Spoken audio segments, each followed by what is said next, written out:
हरिद्वार में देवभूमि लोक संस्कृति विरासतीय शोभा यात्रा समिति की ओर से आज प्रेमनगर आश्रम में पवित्र धर्म ध्वजा की स्थापना की गई। इस मौके पर कैबिनेट मंत्री सतपाल महाराज और उनकी पत्नी अमृता रावत ने वैदिक रीति रिवाज से कलश पूजन किया।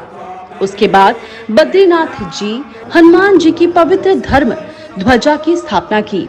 इस मौके पर प्रेमनगर आश्रम में बड़ी संख्या में संत, महात्मा और हजारों श्रद्धालु मौजूद रहे।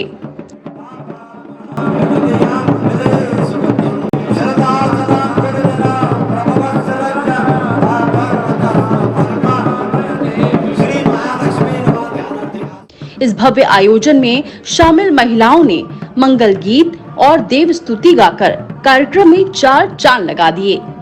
आपको बता दें कि इस धर्म ध्वजा की स्थापना महाकुंभ 2021 में देव डोलियों के हरिद्वार स्नान से पहले की गई है। इस मौके पर कैबिनेट मंत्री सतपाल महाराज ने कहा कि इस आयोजन के माध्यम से सरकार उत्तराखंड की देव संस्कृति को आगे बढ़ाने का प्रयास कर रही है। सतपाल महाराज ने कहा कि सरकार का प्रयास होगा कि वो इस आयोजन को उसी प्रकार से करे जिस प्रकार से हिमाचल प्रदेश में कुल्लू दशहरे के आयोजन पर रघुनाथ जी के दर्शन करने के लिए सभी देव देवता उपस्थित होते हैं। सतपाल महाराज ने कहा कि कुंभ में देव डोलियों के स्नान कार्यक्रम का प्रसारण सैटेलाइट के जरिए होना चाहिए, जिससे संतों का राष्ट्रहित और विश्व कल्याण का संदेश दुनिया भर में पहुंच सके।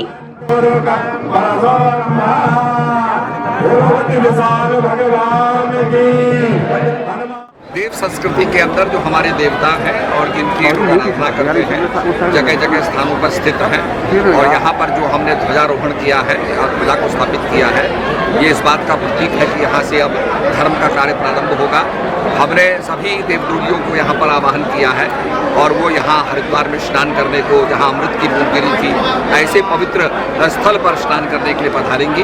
कोरोना काल के अंदर बहुत से लोग बद्रीनाथ और चार धाम नहीं जा सके। अब चार धाम की जो देव डोलियाँ हैं वो यहाँ पर आ रही हैं और कुंभ के अंदर शरीक हुआ। कितनी पुरानी परंपरा? ये बहुत पुरानी परंपरा है और आपने देखा होगा कुल्लू के अंदर भी कुल्लू का दशहरा होता है तो सभी देवी देवता वहाँ पर एकत्रित होते हैं और वहाँ पर रघुनाथ जी के दर्शन करने को आते हैं। ये कुंभ का ऐसा पर्व है जो एक बड़ा पुनीत पर्व है और चार जगह पर अमृत की बूंदें गिरी तो संत समाज से जो अमृत का संदेश है, अध्यात्म का संदेश है, वो जनता को प्राप्त है। कितनी डोलियां, कितनी देवी देवता? इसमें लगभग 300 से ऊपर डोलियां आ रही हैं और यहाँ हरिद्वार के अंदर रखी वहाँ हमारे आश्रम में यहाँ रहेंगी। प्रेमनगर आश्रम के अंदर यहाँ वो रहेंगी, रात्रि निवास करेंगी, अगले दिन स्नान करके अपने अपने यथास्थान पर स्थान। ये सभी जगह से आ रही हैं। हमारे जितने भी 13 जिले हैं, 13 जिलों से यहाँ पर देव डोलियां आ रही हैं। क्या क्या कार्यक्रम क्या है? ये बड़ा भव्य कार्यक्रम होगा। इसमें देव डोली आएंगी और उनके देवता प्रकट होंगे और आपको सब कुछ देखने को मिलेगा। आप पर्यटन मंत्री भी हैं, तो एक ऐसी परंपरा जो लुप्त हो गई। हाँ, इसको हमने फिर से प्राणवान किया है और हम चाहते हैं कि हमारे आने वाली पीढ़ी जो बच्चे हैं वो भी इसको देखें और संस्कारों को ग्रहण करें। क्या इसको कहीं सरकार में शामिल करेंगे? हो चुका है, सरकार में शामिल हो चुका है और आगे भी इसको हम करेंगे। धर्म ध्वजा की स्थापना कार्यक्रम में हरि चेतनानंद महाराज ने सतपाल महाराज और मुख्यमंत्री तीरथ सिंह रावत को साधुवाद देते हुए कहा कि कुंभ के आयोजन पर लगी पाबंदियों को हटाकर कैबिनेट ने धर्म के हित में निर्णय लिया है।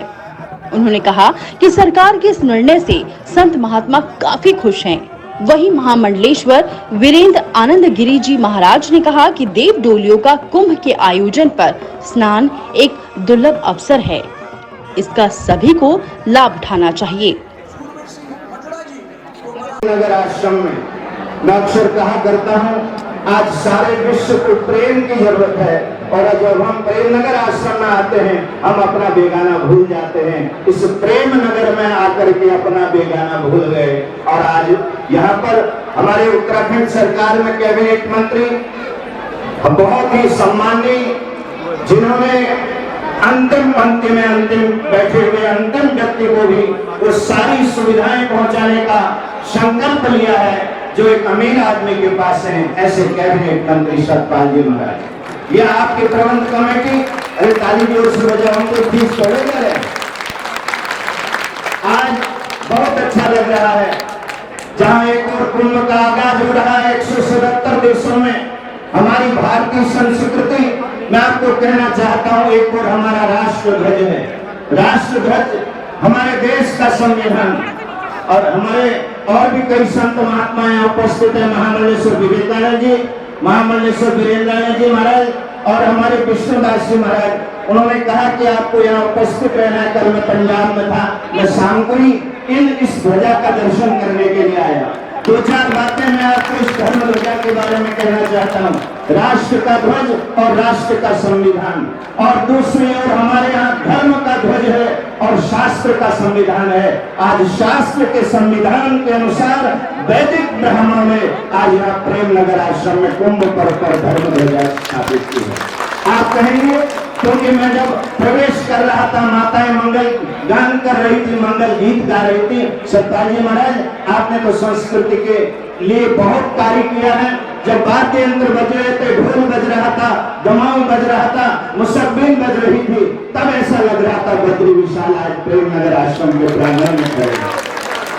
मैं आपको निवेदन करना चाहता हूँ, हमारे यहाँ धर्म ध्वजा का बहुत बड़ा प्रमाण है। धर्म ध्वजा का शास्त्रीय विधान है, क्योंकि बिना धर्म ध्वज की स्थापना के हम कोई कार्य आगे नहीं कर सकते हैं। आपको कहना चाहता हूँ, ये हमारी प्राचीन संस्कृति है।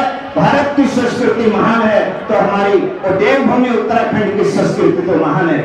मैंने देहरादून में एक ऑडिटोरियम में कैबिनेट मंत्री सतपाल जी से कहा था, मैंने कहा था हमारी जो धरोहर है और उस धरोहर को आगे बढ़ाने का काम आप करेंगे। और कुछ ही महीनों में ऐसा समय आया कि कैबिनेट मंत्री जी ने आज बद्री विशाल की धर्म ध्वजा यहाँ स्थापित कर दी। मैं जब भीतर आ रहा था तो गणेश जी की वंदना हो रही थी, और मैं तो बाजे वाले चले गए होंगे, क्योंकि आप लोग थोड़ा सा पता है क्या करते हो, कार्यकर्ता बुला तो देते हो, फिर अपना वो सारे कार्यकर्ता ही अंदर घुस जाते हो, आपको साधु संतों की याद ही नहीं रहती है। कितने संत यहाँ पधारे हैं। मैं आपको कहना चाहता हूँ, ये हमारा 5000 वर्ष का इतिहास, जहाँ हम एक और जब कुंभ में स्नान करते हैं, कुंभ में मानव ही स्नान नहीं करते, कुंभ में दानव भी स्नान करने के लिए आते हैं, उनका उद्धार होता है। और मैं एक निवेदन आपसे करना चाहता हूँ, कुंभ में हमारी उत्तराखंड की देवभूमि की जो देव डोलियां हैं, वो भी स्नान करने के लिए आती हैं, वो भी स्नान करती हैं। और उनको स्नान कौन कराएगा? आप देखना बद्री विशाल में जाकर के, बद्री नारायण भगवान की जय हो, ऐसा जय घोष नहीं होता। बद्री विशाल की जय हो। एक राजा था विशाल, धर्म से जुड़ा, क्योंकि धर्म से जुड़ने के बाद आज बद्री विशाल के प्रांगण में बद्री नारायण की जय हो ऐसा नहीं बोलते हैं, बद्री विशाल की जय हो ऐसा बोलते हैं। हम अपने दर्शकों को बता दें कि 24 अप्रैल को सभी देव डोलियां ऋषिकेश में इकट्ठा होंगी और नगर भ्रमण के बाद 25 अप्रैल को हरिद्वार में स्नान करेंगी। देवभूमि लोक संस्कृति विरासतीय शोभा यात्रा समिति के इस आयोजन में महंत विष्णुदास जी महाराज, आईजी कुंभ मेला, संजय गुंजियाल सहित कई संत महात्मा और उत्तराखंड के विभिन्न क्षेत्रों से आए श्रद्धालु उपस्थित रहे। MI news.